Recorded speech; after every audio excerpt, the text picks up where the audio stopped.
So check for the pulses. If the pulses are good, that you have ruled out 3 things here on the chest. Okay? Stop. What would it be? First, you would have ruled out the 2 thromboses, pulmonary thrombosis and coronary thrombosis. Pakita mo sa notes yun. Meron dyan. Para pag uwi nyo yung gabi, huwag agad kayo matulog, tuloy nyo yan. Okay. What else? So, dalawang thrombosis yan. And the third, you would have ruled out what? 1T. Then, 3T's na, no? Thrombosis, pulmonary, coronary, or cardiac. And then, the next T would be your tension pneumothorax. If the abdomen is hard to touch, you would have ruled out 1H, hypothermia. Okay? That's systematic. And then, get blood. Send to the laboratory. Huh? Okay? Or order. Interpret. What will you need?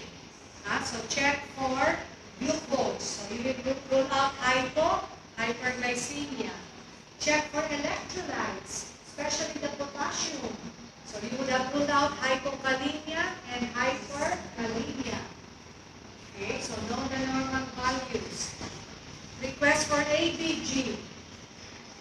What else? Ano pa sa blood?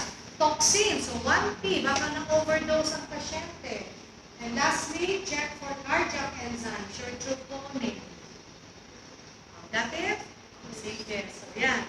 And then last, check for the patency of the line. If it's patent, you would have ruled out hypovolemia.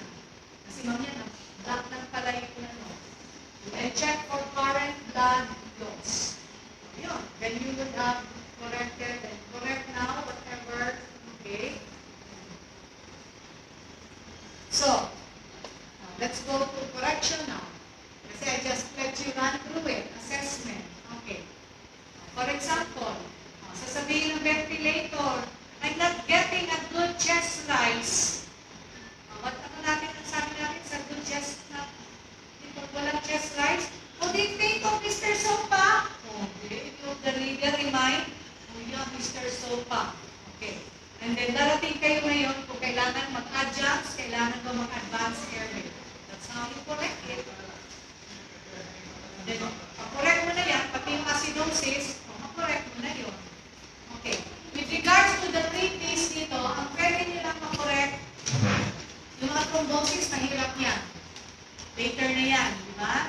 Pero yung tension pneumothorax, yun ang pwedeng makorek. What is tension pneumothorax? Nag-collapse ngayon. Okay. How do you know extension pneumothorax? Get your stethoscope. Where's my stethoscope?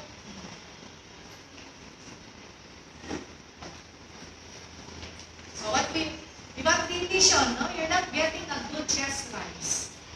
Okay? So, syempre, isipin mo, history, patient came in with chest pain. Would have been, coronary thrombosis. We can wait. Revive muna natin yan bago natin ipa-angioplasty yan. Okay, but the patient is a smoker.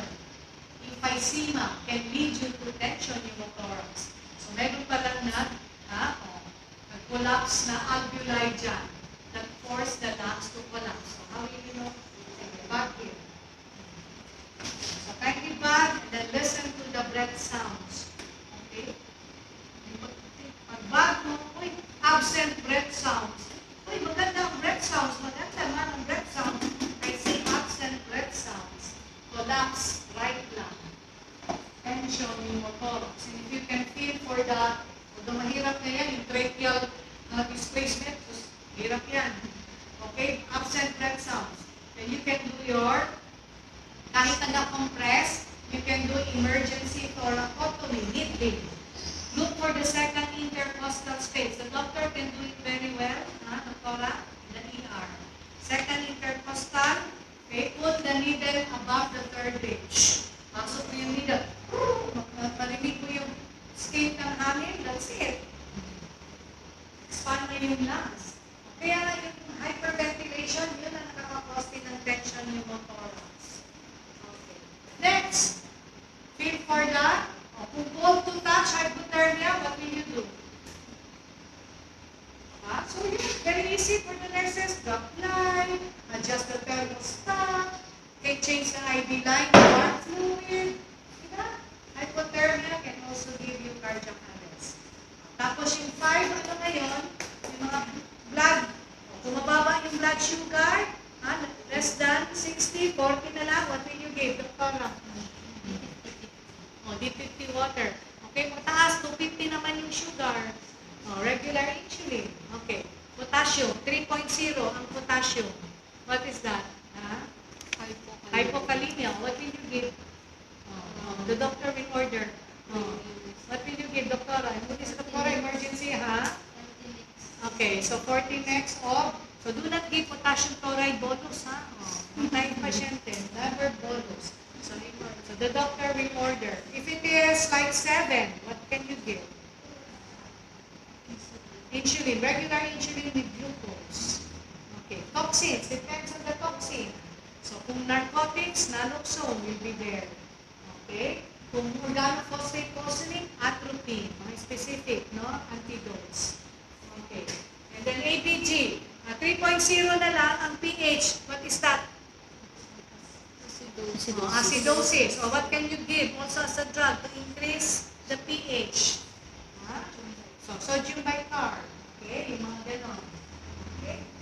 So what else? Troponin, positive. Wala tayong magawa pati stoic. There's still trying to revive the patient. Okay, so that's one.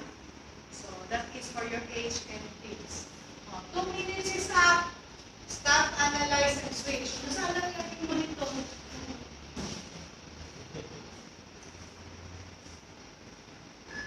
Okay. So ano nalagyan ka? Okay. So this time, you're going to recognize rhythm. Okay. There's a heart rate, but let me see. Check for the pulse. And then this time, the pulse matches the monitor. So what do you have now? See, loss. You just corrected one of your H and the P's. Buhay na yung pasyente. But this time, hindi pa, do not announce yet. Okay? So we still have to go to your post-arrest algorithm. Tama na? So, lipat na tayo sa post-arrest algorithm. Buhay na, di ba? Okay, boss. So, para tomorrow, pagbalik nyo dito, practice na. Kala kong good 6 lang Finish tayo. with you